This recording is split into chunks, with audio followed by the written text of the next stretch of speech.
कॅल्केनियल स्परचा part 1 तुम्ही पाहिलाच असेल, पण पार्ट 2 त्याहीपेक्षा महत्त्वाचा आहे.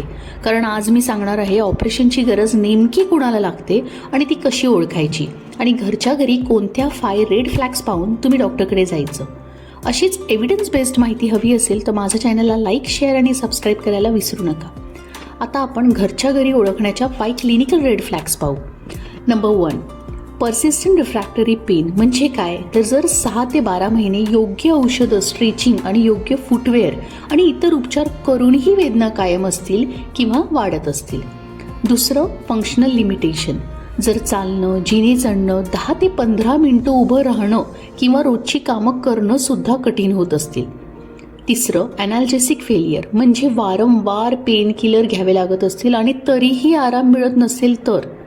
चौथं, प्रोग्रेसिव्ह स्वेलिंग और लोकल इन्फ्लमेशन म्हणजे काय, तर आपल्या टाचेभोवती सूज, स्पर्श केला की तीव्र वेदना किंवा सूज दिवसेंदिवस वाढतच असेल तर. आणि सगळ्यात शेवटी, अल्टर्ड गेट म्हणजे दुखण्यामुळे चालण्याची पद्धत बदलली असेल, लंगडत चालत असाल किंवा गुडघा, कंबर किंवा दुसऱ्या पायातही वेदना सुरू झाल्या असतील तर. जर यापैकी अनेक लक्षणं तुमच्यात असतील तर फक्त घरगुती उपायांवर अवलंबून राहू नका. अशा परिस्थितीत तज्ज्ञ डॉक्टर पुढील उपचारांचा आणि काही निवडक रुग्णांमध्ये शस्त्रक्रियेचाही विचार करू शकतात.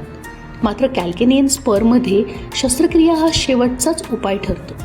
आहारामध्ये तुम्ही protein, vitamin D, calcium, magnesium आणि व्हिटॅमिन सी पुरेशा प्रमाणात घ्याच. वजन नियंत्रणात ठेवणं हे जास्त महत्त्वाचं, कारण शरीराचं वाढलेलं वजन हे टाचेवरील भार वाढवतं.